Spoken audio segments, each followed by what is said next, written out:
14장. 안식일에 예수님이 음식을 잡수시려고 저명한 어느 바리새파 사람의 집에 들어가시자 사람들이 예수님을 유심히 지켜보았다. 그때 예수님 앞에는 몸이 잔뜩 부어오른 수종증 환자가 한 사람 있었다. 예수님이 율법학자들과 바리새파 사람들에게 안식일에 병을 고치는 것이 옳으냐 옳지 않으냐 하고 물어도 입을 여는 사람이 없었다. 그래서 예수님은 그 사람을 붙들고 병을 고쳐서 돌려보내신 다음 그들에게 너희 아들이나 소가 우물에 빠졌으면 안식일이라고 해서 구해내지 않겠느냐 하고 말씀하셨다. 그러자 그들은 이 말씀에 아무 대답도 못하였다. 예수님은 초대받은 사람들이 저마다 특석에 앉으려는 것을 보시고 비유를 들어 이렇게 말씀하셨다. 결혼잔치에 초대를 받거든 특석에 앉지 말아라. 혹시 너보다 더 귀한 손님이 오면 주인이 내게 이분에게 자리를 내어주십시오 할는지 모른다. 그렇게 되면 너는 창피만 당하고 끝자리로 밀려날 것이다. 너는 초대를 받거든 맨 끝자리에 가서 앉아라. 그러면 주인이 와서 좀 더 높은 자리에 가서 앉으십시오 하고 말할 것이다. 그렇게 되면 내가 모든 사람들 앞에서 체면이 설 것이다. 누구든지 자기를 높이는 사람은 낮아지고 자기를 낮추는 사람은 높아질 것이다. 그러고서 예수님은 자기를 초대한 사람에게 말씀하셨다. 내가 점심이나 저녁을 대접할 때 친구나 형제나 친척이나 부유한 이웃사람을 초대하지 말아라. 그렇게 하면 그들도 너를 초대하여 내가 베푼 것을 도로 갚아버릴지도 모른다. 너는 잔치를 베풀 때 가난한 사람과 불구자와 절뚝발이와 소경들을 초대하여라. 그러면 그들이 너에게 갚을 것이 없으므로 너에게 복이 있을 것이다. 이것은 의로운 사람들이 부활할 때 하나님이 너에게 갚아주실 것이기 때문이다. 이때 잔치석에 앉아있던 어떤 사람이 이 말씀을 듣고 하나님의 나라에서 잔치 음식을 먹는 사람은 참 행복하겠습니다 하자 예수님이 그에게 말씀하셨다. 어떤 사람이 큰 잔치를 베풀고 많은 사람을 초대하였다. 잔치 시간이 되어 초대한 사람들에게 종을 보내서 어서 오십시오. 모든 것이 준비되었습니다 하고 전하게 하였으나 그들은 하나같이 변명을 하며 한 사람은 밭을 샀으니 나가봐야겠습니다. 용서하십시오 하였고 또 한 사람은 소 5겨리를 사서 시험하러 가는 중입니다. 용서하십시오 하였고 다른 한 사람은 방금 결혼을 해서 갈 수가 없습니다 하고 말하였다. 종이 돌아와서 주인에게 그대로 보고하자 주인이 화가 잔뜩 나서 그 종에게 너는 빨리 시내 거리와 골목으로 가서 가난한 사람과 불구자와 소경과 절뚝발이를 모두 데려오너라 하고 명령하였다. 종이 주인에게 돌아와 주인님 말씀하신 대로 하였으나 아직도 자리가 남았습니다 하자 주인은 그에게 너는 큰 길과 시내 변두리로 나가서 사람들을 억지로라도 데려와 내 집을 가득 채워라 하고 말하였다. 내가 분명히 말해두지만 먼저 초대받았던 그 사람들은 하나도 내 잔치를 맛보지 못할 것이다. 많은 군중이 예수님과 함께 갈 때 예수님이 그들을 향해 이렇게 말씀하셨다. 누구든지 내게 오는 자가 자기 부모와 아내와 자녀와 형제자매 심지어 자기 생명보다 나를 더 사랑하지 않으면 내 제자가 될 수 없다. 그리고 자기 십자가를 지고 나를 따르지 않는 사람도 내 제자가 될 수 없다. 너희 중에 누가 망대를 세우려 할 때 먼저 앉아서 그것을 완성할 만한 돈을 가졌는지 비용을 계산해 보지 않겠느냐. 만일 기초공사만 하고 완성하지 못하면 보는 사람들이 모두 이 사람이 시작만 해놓고 끝내지 못했군 하고 비웃을 것이다. 또 어느 왕이 다른 왕과 싸우러 갈 때 먼저 앉아 병력 10,000명으로 20,000명을 거느리고 오는 왕과 맞서 싸울 수 있을지 생각해보지 않겠느냐. 만일 당해낼 수 없으면 적이 아직 멀리 있을 때 사절단을 보내 평화조약을 제의할 것이다. 이와 같이 너희 중에 누구든지 자기 소유를 다 버리지 않으면 내 제자가 될 수 없다. 소금은 좋은 것이지만 만일 소금이 그 맛을 잃으면 어떻게 다시 짜게 할 수 있겠느냐. 그것은 흙이나 거름에도 쓸모가 없어 내어버린다. 귀 있는 사람은 잘 들어라. 15장. 많은 세무원과 죄인들이 예수님의 말씀을 들으려고 모여들었다. 그러나 바리새파 사람들과 율법학자들은 이 사람이 죄인들을 환영하고 함께 음식까지 먹는다 하고 투덜댔다. 그래서 예수님은 그들에게 비유를 들어 이렇게 말씀하셨다. 너희 중 어떤 사람에게 양 100마리가 있는데 그 가운데 한 마리를 잃으면 99마리를 들판에 두고 잃은 양을 찾아다니지 않겠느냐. 그러다가 찾으면 기뻐서 양을 어깨에 메고 집에 돌아와 친구들과 이웃 사람들을 불러 모으고 나와 함께 기뻐합시다. 잃은 내 양을 찾았습니다. 하고 말할 것이다. 이와 같이 하늘에서는 회개할 필요가 없는 의로운 사람 99보다 죄인 하나가 회개하는 것을 더 기뻐한다. 또 어떤 여자에게 10드라크마가 있는데 그 중에 하나를 잃으면 등불을 켜가지고 집안을 쓸며 그것을 열심히 찾지 않겠느냐. 그러다가 찾으면 친구들과 이웃 사람들 불러 모으고 나와 함께 기뻐합시다. 잃은 드라크마를 찾았습니다. 하고 말할 것이다. 이와 같이 죄인 하나가 회개하면 하나님의 천사들이 기뻐한다. 예수님은 다시 말씀하셨다. 어떤 사람에게 두 아들이 있었다. 그런데 작은 아들이 아버지, 제 몫으로 돌아올 재산을 주십시오 하고 말하였다. 그래서 아버지는 재산을 갈라 두 아들에게 나누어 주었다. 며칠 후 작은 아들은 자기 재산을 다 정리하여 먼 나라로 가서 방탕한 생활을 하다가 재산을 모두 날려버렸다. 가진 것은 다 써버리고 그 나라에 심한 흉년까지 들어 비로소 굶주리게 되자 그는 하는 수 없이 그 나라의 어떤 시민에게 가서 몸부쳐 살게 되었는데 주인이 그를 들로 보내 돼지를 치게 하였다. 그는 너무도 배가 고파 돼지가 먹는 쥐엄나무 열매로 배를 채우려 했지만 그것마저 주는 사람이 없었다. 그제서야 그는 제정신이 들어 말하였다.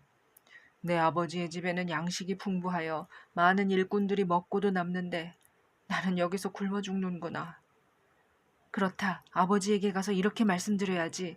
아버지, 제가 하늘과 아버지께 죄를 지어 이젠 아버지의 아들이라고 할 자격도 없습니다. 다만 저를 일꾼의 하나로 써주십시오. 그러고서 그는 일어나 아버지에게 갔다. 그러나 아버지는 그가 멀리서 오고 있는 것을 보고 측은한 마음이 들어 달려가서 아들을 얼싸안고 입을 맞추었다. 그러자 아들은 아버지, 제가 하늘과 아버지께 죄를 지어 이젠 아버지의 아들이라고 할 자격도 없습니다. 다만 저를 일꾼의 하나로 써주십시오. 라고 하였다. 그런데도 아버지는 종들에게 이렇게 말씀하셨다. 어서 제일 좋은 옷을 내어다가 입히고 손가락에 반지를 끼우고 신발을 신겨라. 그리고 살진 송아지를 끌어와 잡아라. 우리 함께 먹고 즐기자. 나의 이 아들은 죽었다가 다시 살아났고 잃었다가 다시 찾았다.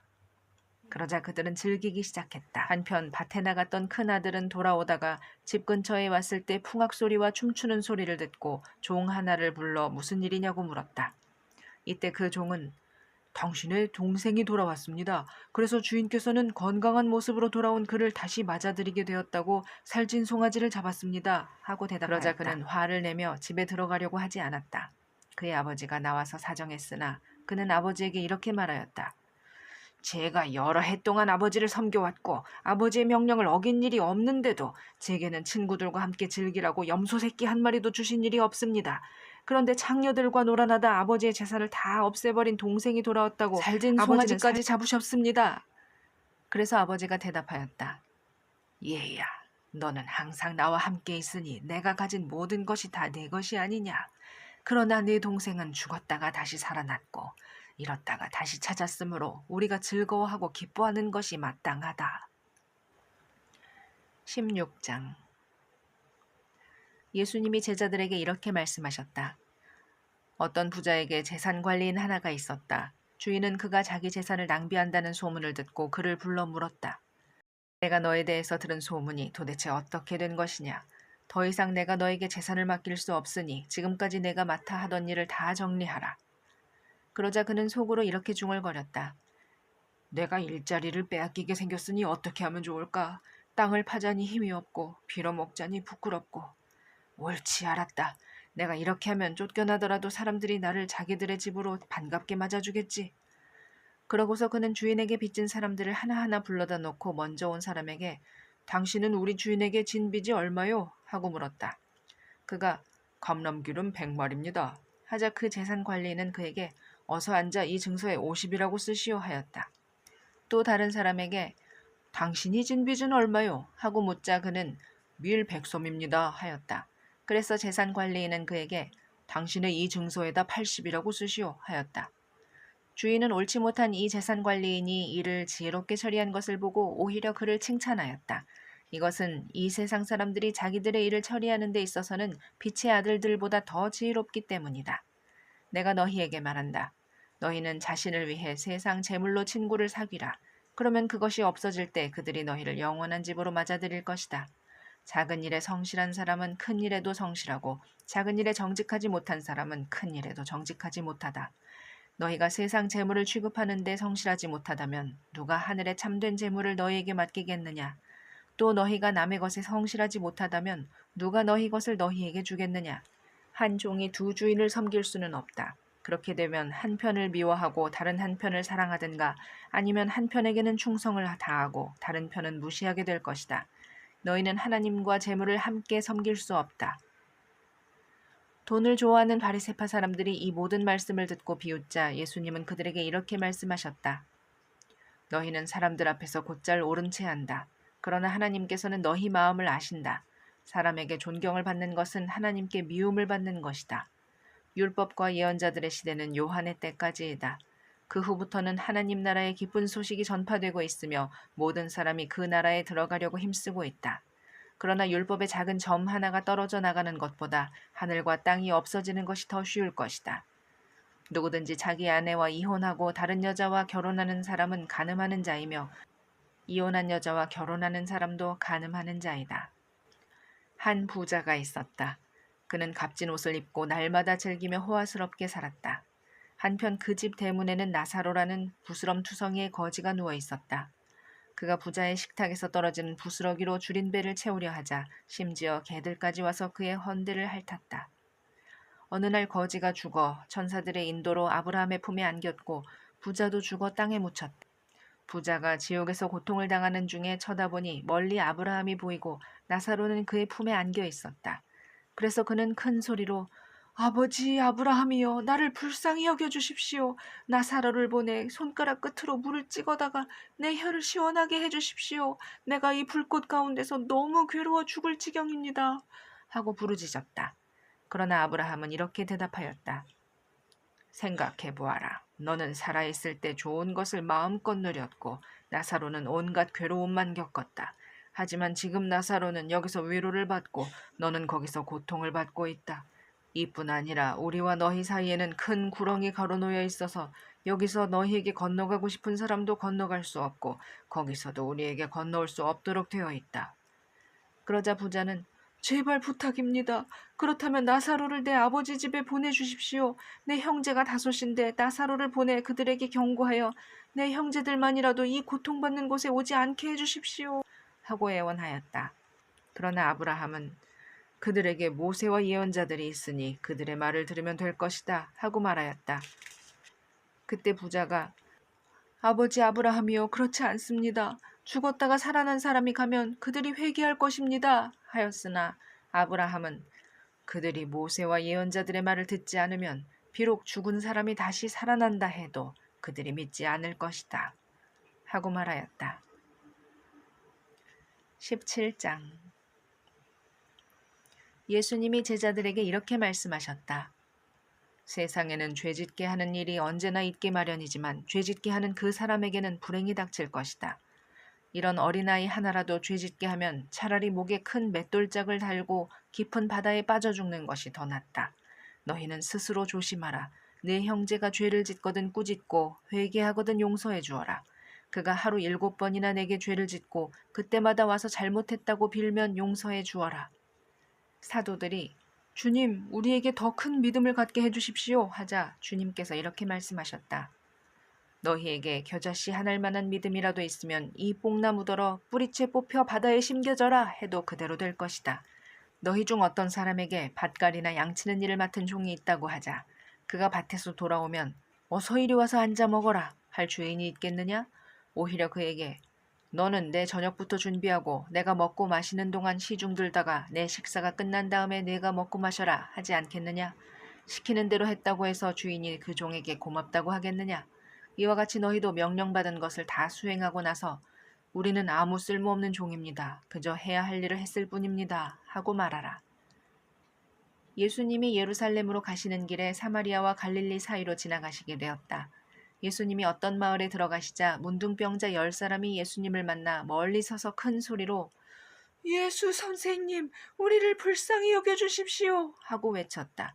예수님은 그들을 보시고 제사장들에게 가서 너희 몸을 보여라 하고 말씀하셨다. 그들은 가는 도중에 몸이 깨끗하게 되었다. 그들 중 하나가 자기 병이 나은 것을 보고 큰 소리로 하나님을 찬양하며 돌아와 예수님의 발 앞에 엎드려 감사를 드렸는데 그는 사마리아 사람이었다. 이때 예수님은 10사람이 다 깨끗하게 되지 않았느냐? 그런데 9은 어디 있느냐? 이 이방인 외에는 하나님을 찬양하러 돌아온 사람이 없단 말이냐? 하시고 그에게 일어나 가거라. 내 믿음이 너를 낫게 하였다. 하고 말씀하셨다. 하나님의 나라가 언제 오겠느냐는 바리새파 사람들의 질문을 받고 예수님은 이렇게 대답하셨다. 하나님의 나라는 볼 수 있게 오는 것이 아니며 또 여기 있다 저기 있다 하고 말할 수도 없다. 왜냐하면 하나님의 나라는 너희 안에 있기 때문이다. 그러고서 예수님은 제자들에게 말씀하셨다. 너희가 단 하루만이라도 나와 함께 있고 싶어도 그렇게 못할 때가 올 것이다. 또 사람들이 너희에게 그리스도가 여기 있다 저기 있다 하여도 너희는 그들을 따라 나서거나 쫓아다니지 말아라. 마치 번개가 하늘 이편에서 번쩍하여 저편까지 비치듯이 내가 오는 날도 그와 같을 것이다. 그러나 나는 먼저 많은 고난을 당하고 이 세대 사람들에게 버림을 받아야 한다. 내가 올 때에는 세상이 노아의 시대와 같을 것이다. 사람들은 노아가 배에 들어가는 날까지 먹고 마시고 장가가고 시집가다가 홍수가 나자 모두 멸망하고 말았다. 또 내가 올 때에는 롯의 시대와도 같을 것이다. 사람들이 먹고 마시고 사고 팔며 파종하고 집을 지었지만 롯이 소돔에서 나가던 바로 그날에 하늘에서 불과 유황이 비오듯이 쏟아져 모두 멸망하고 말았다. 내가 나타나는 날에도 그럴 것이다. 그날에는 지붕 위에 있는 사람이 집 안에 물건이 있다고 해서 그것을 가지러 내려가지 말고 들에 있는 사람도 집으로 돌아가지 말아라. 롯의 아내를 생각해 보아라. 누구든지 자기 생명을 지키려고 하는 사람은 잃을 것이며 자기 생명을 버리는 사람은 보존할 것이다. 내가 분명히 말해둔다.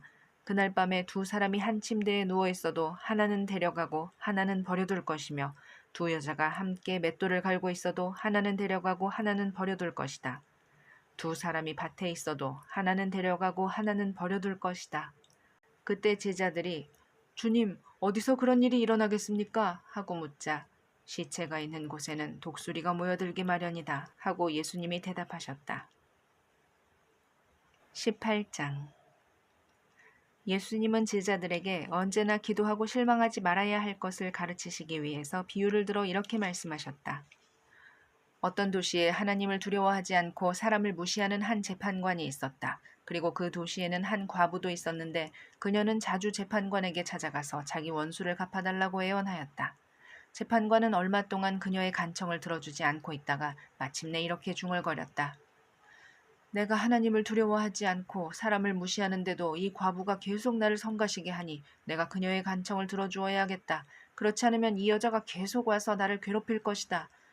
그러고서 주님은 다시 말씀하셨다. 너희는 이 옳지 못한 재판관의 말에 귀를 기울여라. 하나님께서 직접 택하신 백성이 밤낮 부르짖는데 원수를 갚아주시지 않고 계속 그대로 두실 것 같으냐. 내가 너희에게 말하지만 하나님이 속히 그들의 원수를 갚아주실 것이다. 그러나 내가 다시 올 때 세상에서 믿음을 찾아보겠느냐. 또 예수님은 자기가 의롭다고 믿고 다른 사람을 멸시하는 사람들에게 이런 비유로 말씀하셨다. 두 사람이 기도하려고 성전에 올라갔는데 하나는 바리새파 사람이었고 또 하나는 세무원이었다. 바리새파 사람은 따로 서서 하나님, 나는 다른 사람들처럼 사기꾼도 아니고 정직하지 못하거나 간음하는 사람도 아니며 또 이 세무원과도 같이 않음을 감사합니다. 나는 일주일에 2번씩 금식하며 모든 수입의 11조를 바치고 있습니다. 하고 기도했으나 세무원은 멀리 서서 감히 하늘을 우러러보지도 못하고 가슴을 치며 하나님, 이 죄인을 불쌍히 여겨주십시오. 하고 기도하였다. 내가 너희에게 말하지만 이 세무원이 저 바리새파 사람보다 의롭다는 인정을 받고 집으로 돌아갔다. 누구든지 자기를 높이는 사람은 낮아지고 자기를 낮추는 사람은 높아질 것이다. 사람들이 손을 얹어 축복해달라고 어린아이들을 예수님께 데려오자 제자들이 보고 그 사람들을 꾸짖었다. 그러나 예수님은 그 어린아이들을 가까이 부르시고 제자들에게 말씀하셨다. 어린아이들이 나에게 오는 것을 막지 말아라. 하나님의 나라는 이런 어린아이와 같은 사람들의 것이다. 내가 분명히 말해둔다. 누구든지 하나님의 나라를 어린아이와 같이 받아들이지 않는 사람은 그 나라에 절대로 들어가지 못할 것이다. 한 유대인 지도자가 예수님께 선한 선생님, 제가 무엇을 해야 영원한 생명을 얻겠습니까? 하고 물었다. 그래서 예수님이 대답하셨다. 왜 나를 선하다고 하느냐? 선한 분은 하나님 한 분뿐이시다. 너는 간음하지 말아라, 살인하지 말아라, 도둑질하지 말아라, 거짓 증언하지 말아라, 내 부모를 공경하라고 한 계명들을 알고 있겠지. 그러자 그는 이 모든 것을 어려서부터 다 지켜왔습니다. 하였다. 예수님은 이 말을 들으시고 이렇게 말씀하셨다. 아직도 내게 한 가지 부족한 것이 있다. 너는 재산을 다 팔아 가난한 사람들에게 나눠 주어라. 그러면 내가 하늘에서 보물을 얻을 것이다. 그리고 와서 나를 따르라. 그러나 그는 큰 부자였으므로 이 말씀을 듣고 몹시 근심하였다. 그래서 예수님은 그를 보시며 말씀하셨다. 재산이 많은 사람은 하나님의 나라에 들어가기가 정말 어렵다. 부자가 하나님의 나라에 들어가는 것보다 낙타가 바늘귀로 통과하는 것이 더 쉽다. 사람들이 이 말씀을 듣고 그렇다면 누가 구원을 받을 수 있겠습니까? 하고 묻자 예수님이 사람의 힘으로는 할 수 없지만 하나님께서는 다 하실 수 있다. 하고 대답하셨다. 그때 베드로가 예수님께 우리는 모든 것을 버리고 주님을 따랐습니다. 하자 예수님은 그들에게 이렇게 말씀하셨다. 내가 분명히 말한다. 하나님의 나라를 위해 집이나 아내나 형제나 부모나 자녀를 버린 사람은 이 세상에서 여러 갑절로 받고 오는 세상에서는 영원한 생명을 얻을 것이다. 예수님은 12 제자를 따로 데리고 가시면서 이렇게 말씀하셨다. 우리가 지금 예루살렘으로 올라가고 있으니 내게 대하여 예언자들이 기록한 모든 일이 이루어질 것이다. 내가 이방인들의 손에 넘어갈 것이며 그들은 나를 조롱하고 모욕하고 침뱉고 채찍질한 후 죽일 것이다. 그러나 나는 3일 만에 다시 살아날 것이다. 제자들에게는 이 말씀의 뜻이 감추어져 있었으므로 그들은 예수님이 하시는 말씀을 하나도 이해하지 못하였다. 예수님이 여리고에 가까이 가셨을 때였다. 한 소경이 길가에 앉아 구걸하다가 사람들이 지나가는 소리를 듣고 무슨 일이냐고 묻자 그들은 나사렛 예수님이 지나가신다 하고 말해주었다. 그러자 그는 큰 소리로 다윗의 후손 예수님, 저를 불쌍히 여겨주십시오 하고 외쳤다. 앞서가는 사람들이 그를 꾸짖으며 조용히 하라고 했으나 그는 더욱 큰 소리로 다윗의 후손이시여 저를 불쌍히 여겨주십시오 하고 외쳤다. 예수님은 걸음을 멈추시고 그 소경을 데려오라고 하셨다. 소경이 가까이 왔을 때 예수님이 그에게 원하는 것이 무엇이냐 하고 물으시자 주님 눈을 뜨게 해주십시오 하고 그는 대답하였다. 그래서 예수님이 오냐 눈을 떠라 내 믿음이 너를 낫게 하였다 하고 말씀하시자 그가 곧 눈을 뜨고 하나님께 영광을 돌리며 예수님을 따라갔고 사람들은 이 광경을 보고 모두 하나님을 찬양하였다. 19장 예수님이 여리고에 들어가 거리를 지나가고 계셨다. 마침 거기 삭개오라는 사람이 있었다. 그는 세관장이며 부자였다.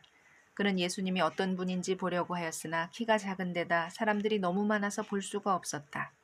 그래서 그는 예수님이 지나가시려는 길을 앞질러 달려가서 그분을 보려고 길가에 있는 뽕나무에 올라갔다. 예수님이 그곳에 이르러 그를 쳐다보시며 삭개오야 어서 내려오너라. 오늘 내가 네 집에 머물러야겠다. 하고 말씀하시자 삭개오는 급히 내려와 기뻐하며 예수님을 영접하였다. 사람들은 이것을 보고 저분이 죄인의 집에 들어가 대접을 받다니 하며 모두 수군거렸다. 삭개오는 일어서서 주님께 이렇게 말하였다. 주님, 제 재산의 절반을 가난한 사람들에게 나눠주겠습니다. 그리고 제가 남의 것을 속여 뺏은 것이 있으면 4배로 갚겠습니다.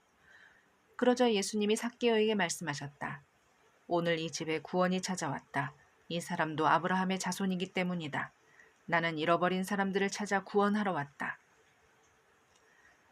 예수님이 예루살렘 가까이 오셨고 또 사람들은 하나님의 나라가 곧 나타날 것으로 생각하고 있었기 때문에 예수님은 그들이 이 말씀을 듣고 있을 때 비유를 들어 다시 말씀하셨다. 어떤 귀족이 왕위를 받아오려고 먼 나라로 가게 되었다. 그래서 그는 그 10명의 종을 불러 한 문화씩 나누어 주면서 내가 돌아올 때까지 이 돈으로 장사를 하라 하였다. 그러나 그의 백성은 그를 미워하여 대표단을 뒤따라 보내 우리는 이 사람이 우리 왕이 되는 것을 원하지 않습니다 하였다. 그 귀족은 왕위를 받아가지고 돌아와서 돈을 맡긴 종들이 장사를 어떻게 했는지 알아보려고 그들을 불렀다.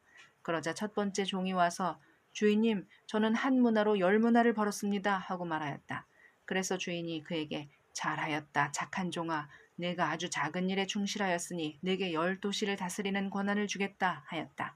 두 번째 종은 와서 주인님, 저는 한 문화로 5문화를 벌었습니다 하고 말하였다. 그래서 주인은 그에게도 내게 5도시를 다스리는 권한을 주겠다 하였다. 그런데 다른 종은 와서 이렇게 말하였다.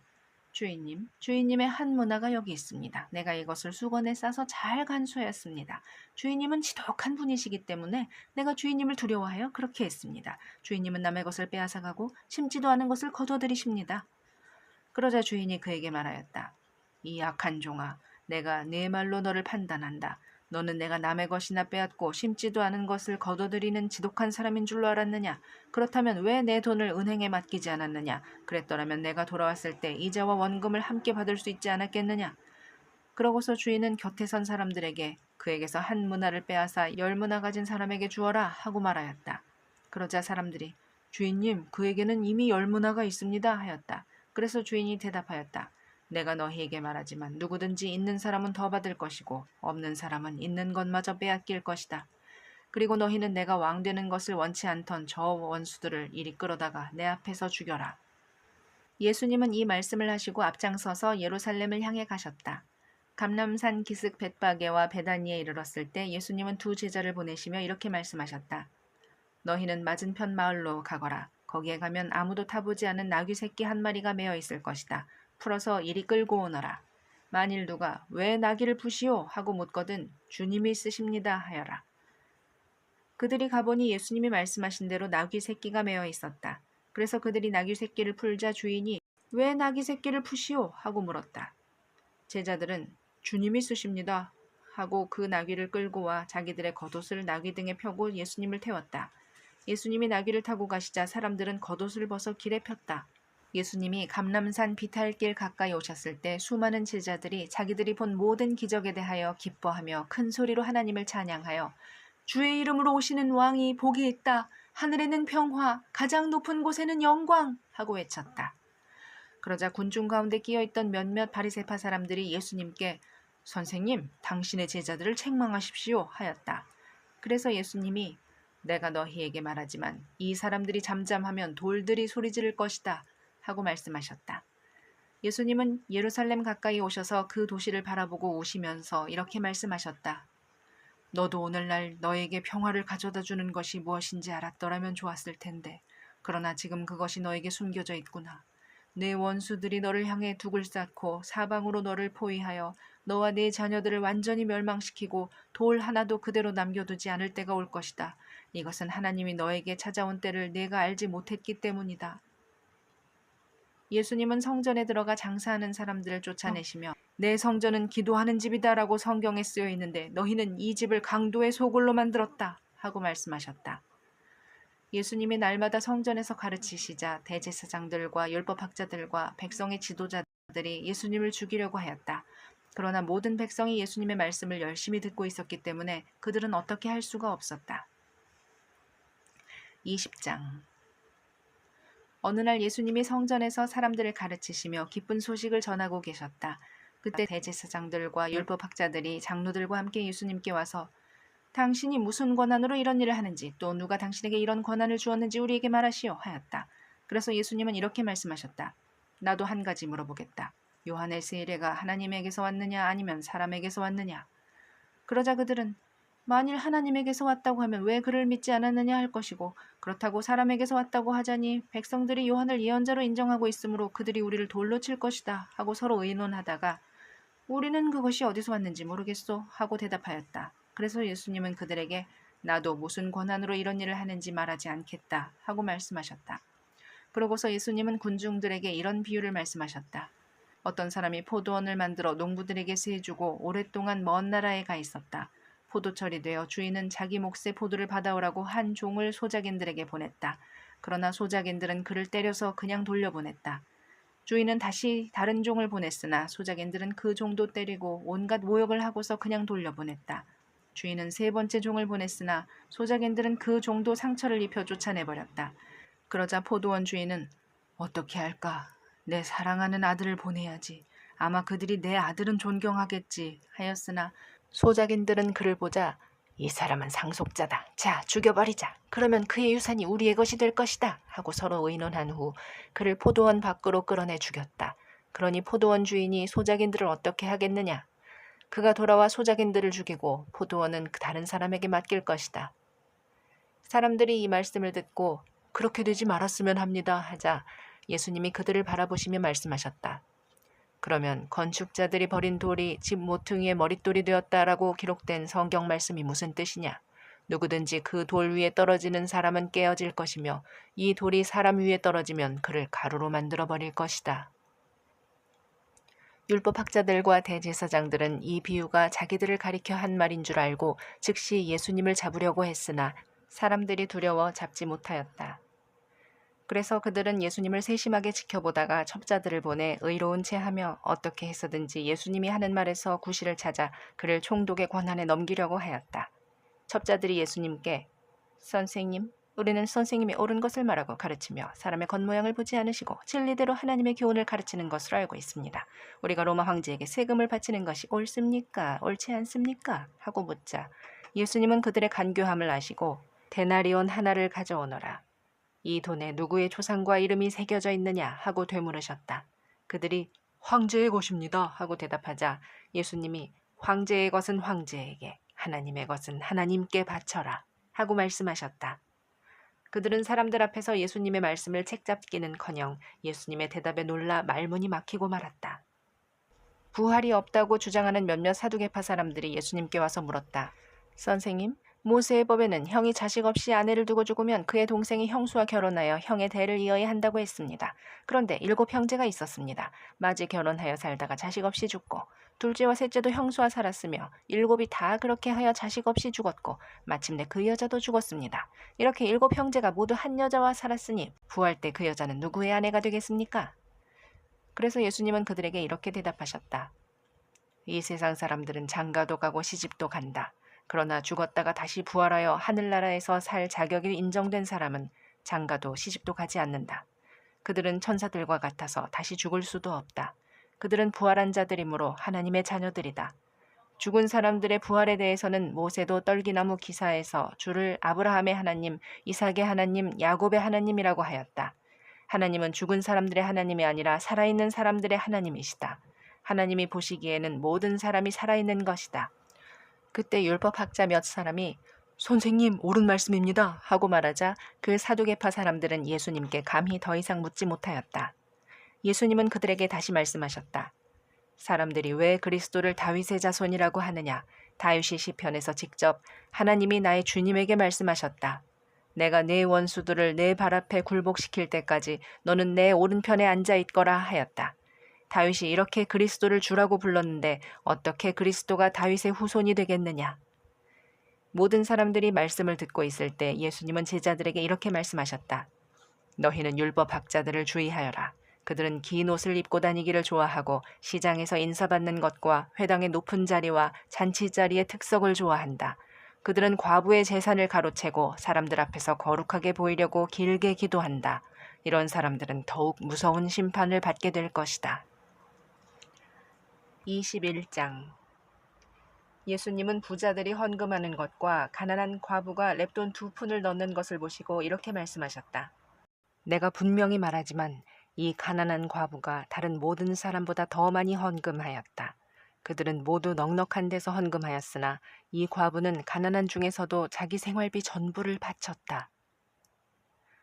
몇몇 제자들이 아름다운 돌과 예물로 화려하게 꾸며진 성전을 보고 감탄하자 예수님이 그들에게 말씀하셨다. 너희가 보고 있는 이 건물이 돌 하나도 제대로 얹혀 있지 않고 다 무너져 내릴 날이 올 것이다. 그들이 선생님께 선생님, 언제 이런 일이 일어나겠습니까? 또 이런 일이 일어나려고 할 때 어떤 징조가 있겠습니까? 하고 물었다. 그래서 예수님은 이렇게 대답하셨다. 너희는 아무에게도 속지 않도록 주의하라. 많은 사람이 내 이름으로 와서 내가 그리스도이다, 때가 가까웠다 하고 떠들어대도 그들을 따라가지 말아라. 또 난리와 전쟁 소문을 듣더라도 두려워하지 말아라. 이런 일이 먼저 일어나야 하지만 당장 종말이 오지는 않을 것이다. 예수님은 다시 말씀하셨다. 민족과 민족이, 나라와 나라가 서로 맞서 싸울 것이며 곳곳에 큰 지진과 기근과 전염병이 발생할 것이다. 그리고 무서운 일과 하늘의 큰 징조들이 나타날 것이다. 그러나 이 모든 일이 일어나기 전에 사람들이 너희를 잡아 괴롭히고 회당과 감옥에 넘길 것이며 너희는 나 때문에 왕들과 총독들 앞에 끌려갈 것이나 오히려 이것이 그들에게 나를 증거하는 기회가 될 것이다.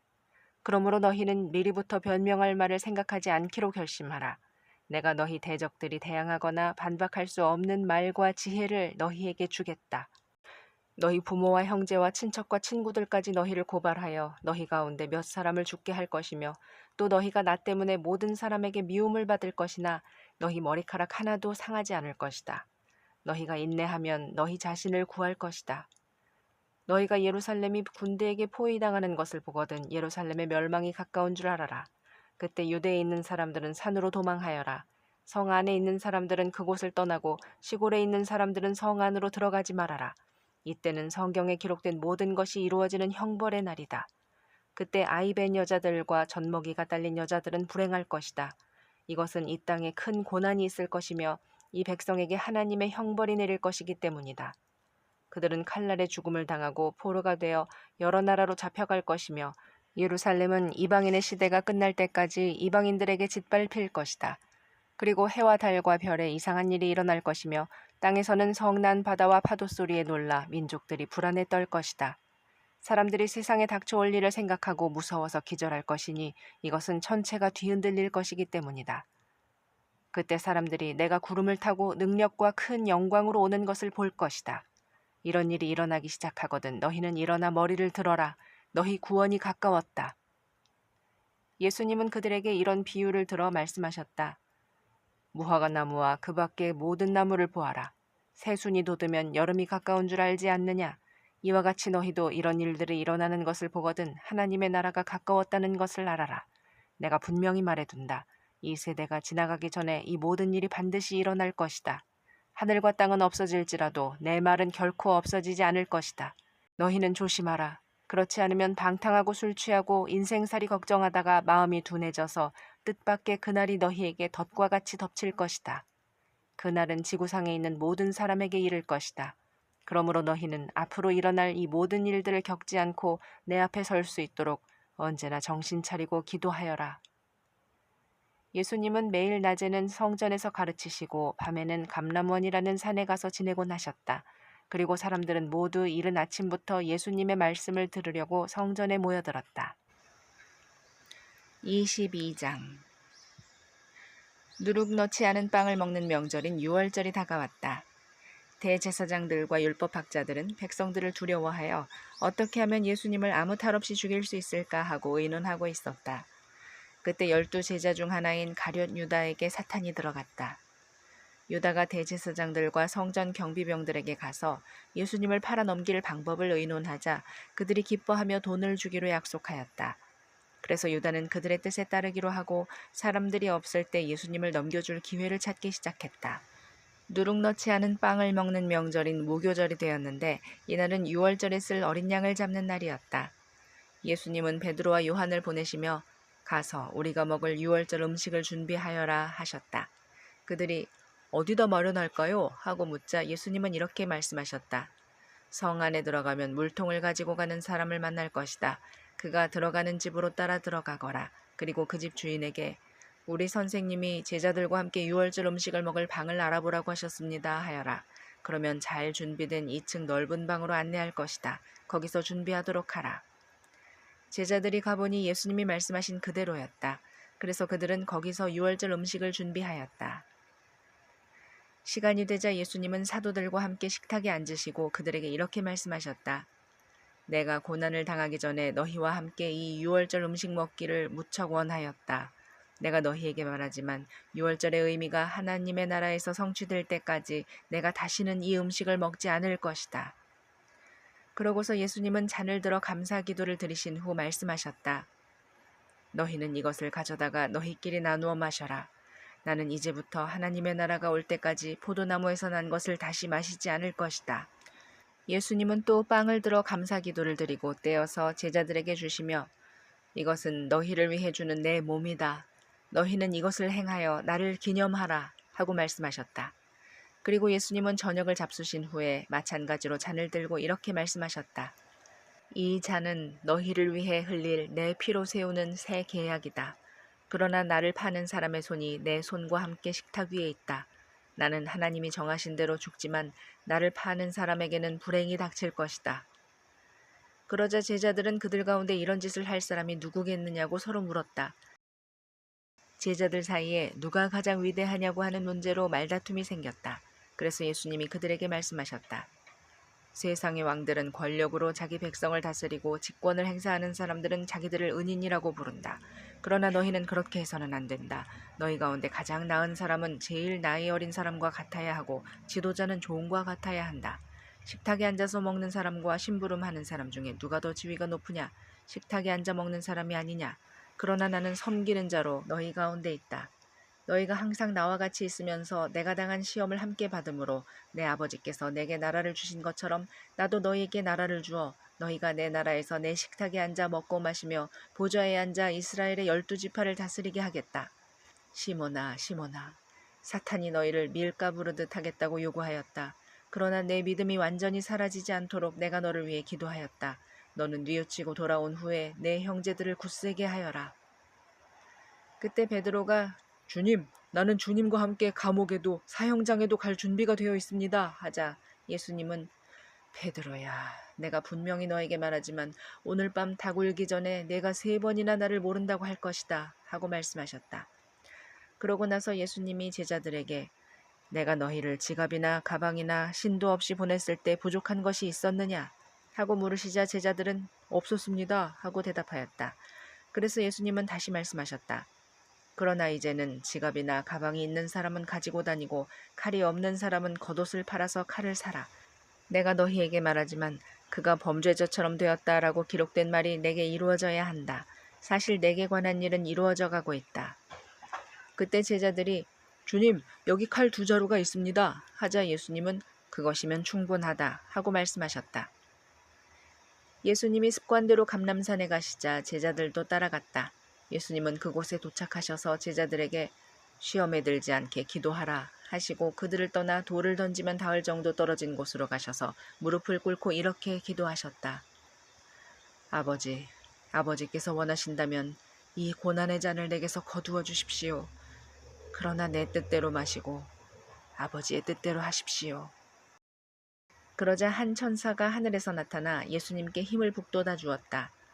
예수님이 괴로워 몸부림치시며 더욱 간절히 기도하시자 땀이 핏방울같이 되어 땅에 떨어졌다. 예수님은 기도하시던 자리에서 일어나 제자들에게 돌아가 그들이 슬픔에 지쳐 잠든 것을 보시고 왜 잠만 자느냐? 시험에 들지 않도록 일어나 기도하여라 하고 말씀하셨다. 예수님의 말씀이 미처 끝나기도 전에 한때의 군중이 12제자 중 하나인 유다를 앞세우고 나타났다. 유다가 예수님께 가까이 와서 입을 맞추려고 하였으나 예수님은 그에게 유다야, 내가 입맞춤으로 나를 파느냐? 하고 말씀하셨다. 함께 있던 제자들은 되어가는 일을 보고 예수님께 주님, 칼로 쳐버릴까요? 하고 물었다. 그러고는 그들 중 한 사람이 대제사장의 종의 오른쪽 귀를 쳐서 잘라버렸다. 그러나 예수님은 그만두어라, 이만하면 됐다 하시고 그 사람의 귀를 만져 고쳐주셨다. 그리고 예수님은 자기를 잡으러 온 대제사장들과 성전 경비병들과 장로들에게 말씀하셨다. 내가 마치 강도라도 되는 것처럼 너희가 칼과 몽둥이를 들고 나왔느냐? 내가 날마다 너희와 함께 성전에 있을 때는 너희가 나를 잡지 않았다. 그러나 이제는 너희 때이며 어두움의 권세가 기세를 부릴 때이다. 그들이 예수님을 잡아 대제사장의 집으로 끌고 가자 베드로도 멀찍이 뒤따라갔다. 사람들이 뜰 한가운데 불을 피우고 둘러앉아 있을 때 베드로는 그들 틈에 끼어 앉았다. 그때 여종 하나가 앉아서 불을 쬐고 있는 베드로를 유심히 보더니 이 사람도 그와 한패예요 하였다. 그러나 베드로는 이 여자야, 나는 그를 모른다 하고 딱 잡아 떼었다. 조금 후에 또 어떤 사람이 베드로를 보고 당신도 그들과 한패지요? 하자 베드로는 이 사람아, 나는 아니야 하고 말하였다. 1시간쯤 지난 뒤 또 다른 사람이 이 사람이 갈릴리 사람인 걸 보니 틀림없이 그들과 한패요 하자 베드로는 여보시오, 나는 당신이 무슨 말을 하는지 도무지 모르겠소 하고 대답하였다. 베드로의 말이 미처 끝나기도 전에 닭이 곧 울었다. 주님께서 몸을 돌이켜 베드로를 보시자 그는 오늘 밤 닭 울기 전에 내가 3번이나 나를 모른다고 말할 것이다 라고 하신 주님의 말씀이 생각나서 밖으로 나가 한없이 울었다. 예수님을 지키던 사람들은 그분을 조롱하고 때리며 눈을 가리고 너를 때리는 사람이 누구냐? 알아맞혀 보아라 하면서 예수님께 갖은 모욕을 다하였다. 날이 밝자 대제사장들과 율법학자들과 장로들이 의회를 열어 예수님을 의원들 앞에 세우고 내가 그리스도라면 우리에게 말하라 하였다. 그래서 예수님은 이렇게 말씀하셨다. 내가 말하여도 너희가 믿지 않을 것이며 내가 물어도 너희가 대답하지 않을 것이다. 그러나 이제부터는 내가 전능하신 하나님의 오른편에 앉을 것이다. 그렇다면 내가 하나님의 아들이냐? 하고 묻자 예수님은 그렇다 하고 대답하셨다. 그러자 그들은 이 이상 무슨 증거가 더 필요하겠는가? 우리는 이 사람이 직접 하는 말을 다 들었다 하고 외쳤다. 23장. 그들이 다 일어나 예수님을 빌라도 앞에 끌고 가서 이렇게 고소하였다. 이 사람은 우리 민족을 그릇된 길로 인도하고 있습니다. 황제에게 세금을 바치지 못하게 하고 자기가 그리스도 왕이라고 주장합니다. 그래서 빌라도가 예수님께 내가 유대인의 왕이냐 하고 묻자 예수님은 그렇다 하고 대답하셨다. 빌라도는 대제사장들과 군중을 향하여 나는 이 사람에게서 아무런 죄도 찾지 못했소 하였으나 그들은 억지를 부리며 그는 갈릴리에서부터 이곳에 이르기까지 온 유대에서 가르치며 백성을 선동하고 있습니다 하고 외쳐댔다. 빌라도는 그 말을 듣고 이 사람이 갈릴리 사람이요 하고 물어본 뒤 예수님이 헤롯의 관할 지역에 속한 것을 알고 그에게 보냈는데 그때 마침 헤롯도 예루살렘에 와 있었다. 헤롯은 오래전부터 예수님의 소문을 듣고 한번 만나보고 싶기도 했고 또 그가 기적을 행하는 것을 보고 싶은 생각도 있었기 때문에 예수님을 보자 매우 기뻐했다. 헤롯은 예수님께 여러 가지를 물어보았으나 예수님은 아무 대답도 하지 않으셨다. 대제사장들과 율법학자들이 거기 서서 악착같이 예수님을 고소하자 헤롯은 군인들과 함께 예수님을 업신여기고 조롱한 후 화려한 옷을 입혀 빌라도에게 돌려보냈다. 헤롯과 빌라도가 전에는 원수처럼 지냈으나 바로 그날 서로 다정한 친구가 되었다. 빌라도는 대제사장들과 지도자들과 백성을 소집하고 그들에게 이렇게 말하였다. 여러분은 이 사람이 백성을 선동한다고 나에게 끌고 왔어. 그래서 내가 여러분이 보는 앞에서 직접 조사해 보았으나 이 사람에게서 여러분이 고소한 죄를 찾지 못하였소. 헤롯도 이 사람에게서 죄를 찾지 못하고 우리에게 되돌려 보냈는데 사실 이 사람이 죽을 짓을 한 일이 없어. 그러므로 매질하여 놓아주겠소.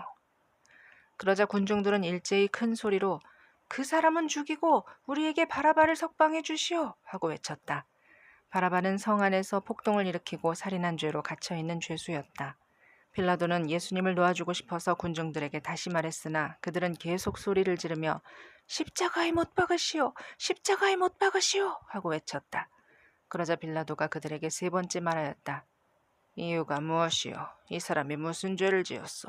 나는 이 사람에게서 죽일 만한 죄를 찾지 못했으므로 매질이나 해서 놓아주겠소.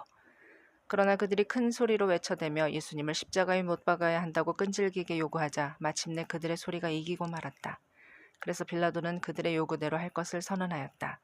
그리고 그는 그들이 요구한 사람, 곧 폭동과 살인죄로 감옥에 갇힌 죄수를 석방하고 예수님을 넘겨주어 그들이 마음대로 하게 하였다. 그들이 예수님을 끌고 가다가 시골에서 올라오는 구레네 사람 시몬을 붙잡아 십자가를 지우고 예수님의 뒤를 따라가게 하였다. 그리고 많은 사람들이 예수님을 뒤따라갔다. 그들 가운데는 예수님 때문에 슬퍼하며 우는 여자들도 있었다. 예수님은 몸을 돌이켜 그들에게 이렇게 말씀하셨다.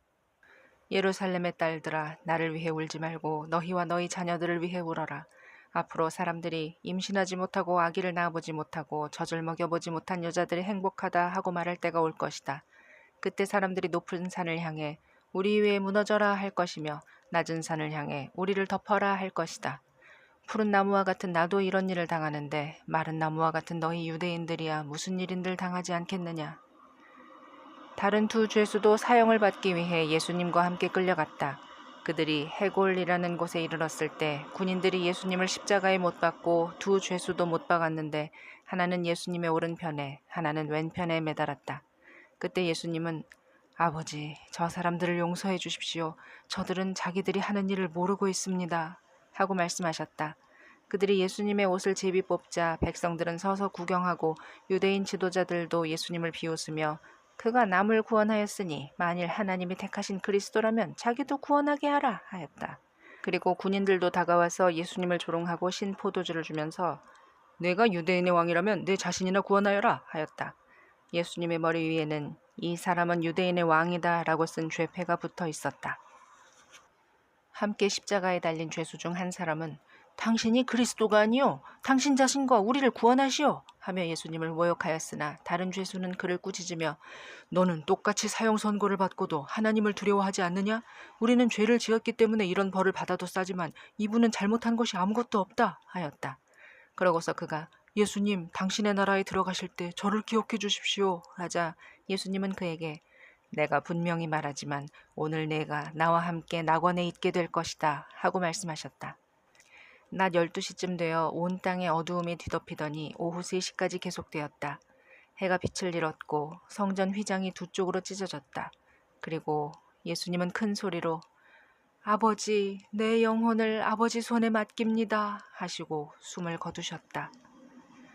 이 광경을 지켜보고 있던 장교는 하나님을 찬양하며 이 사람은 정말 의로운 분이었구나 하였고 구경하러 모인 사람들도 일어난 일을 보고 모두 가슴을 치며 돌아갔다. 또 예수님을 아는 사람들과 갈릴리에서 예수님을 따라온 여자들도 멀리서 이 일을 지켜보았다. 의회 의원 가운데 착하고 의로운 요셉이라는 사람이 있었다. 그는 의회의 결정과 행동에 따르지 않았다. 그는 유대인의 도시 아리마대 출신이었으며 하나님의 나라를 기다리는 사람이었다. 그가 빌라도에게 찾아가서 예수님의 시체를 요구하고 그 시체를 내려 고운 모시천으로 싸서 바위를 쪼아내어 만든 새 무덤에 모셨다. 그날은 안식일을 준비하는 금요일이었는데 안식일이 곧 시작되려는 참이었다. 갈릴리에서 예수님을 따라온 여자들은 거기까지 와서 무덤과 예수님의 시체를 어떻게 모셔두었는가를 봐두고 집으로 돌아가 향품과 향유를 준비하였다. 그리고 그들은 계명에 따라 안식일에 쉬었다.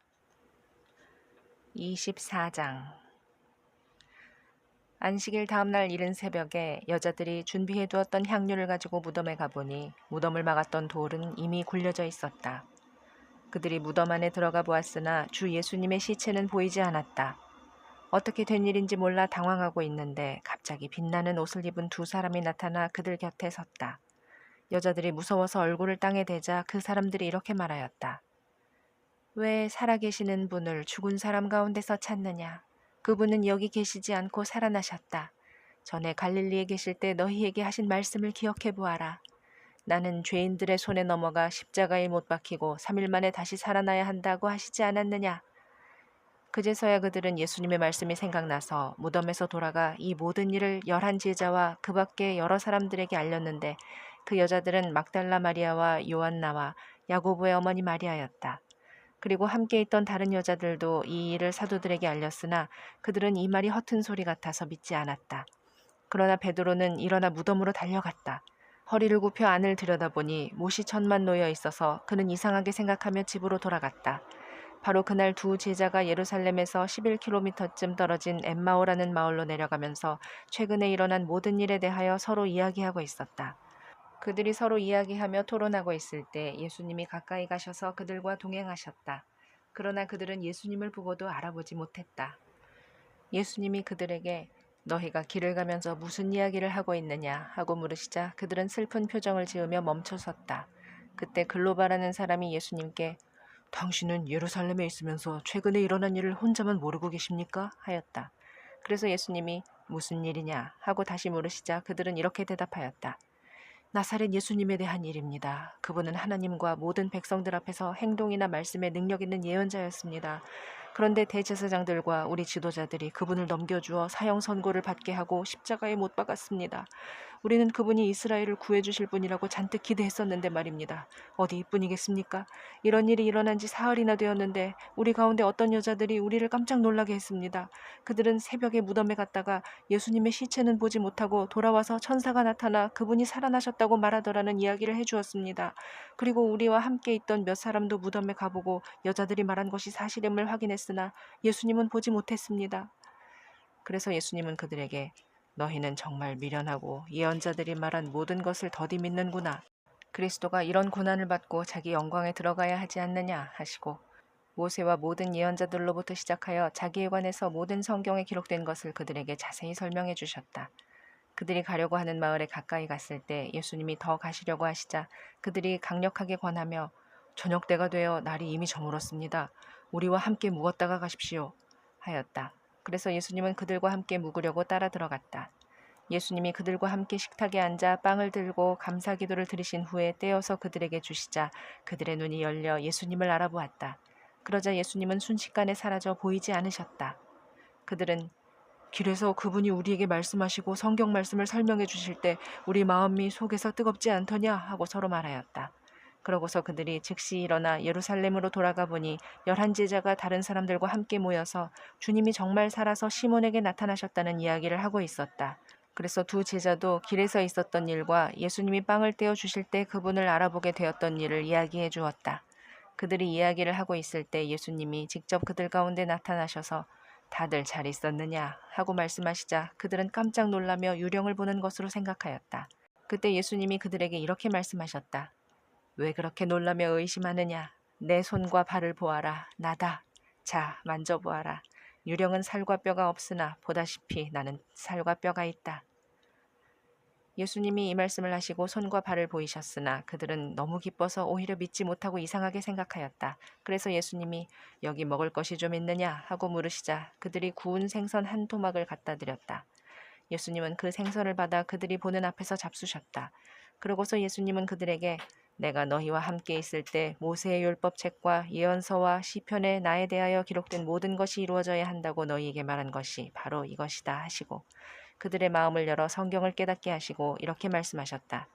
성경에는 그리스도가 고난을 받고 죽었다가 3일 만에 다시 살아날 것과 또 회개하면 죄를 용서받는다는 이 기쁜 소식이 예루살렘에서 시작하여 모든 민족에게 그리스도의 이름으로 전파될 것이 기록되어 있다. 너희는 이 일에 대한 증인이다. 내 아버지께서 약속하신 성령을 내가 너희에게 보내겠다. 그러나 너희는 위에서 오는 능력을 받을 때까지 예루살렘에 머물러 있거라. 예수님은 그들을 데리고 베다니 근처로 가서 손을 들어 그들을 축복해 주셨다. 예수님이 그들을 축복하시면서 그들을 떠나 하늘로 올리워 가시자 그들은 예수님께 경배하고 벅찬 기쁨으로 예루살렘에 돌아와 계속 성전에 머물러 있으면서 하나님을 찬양하였다.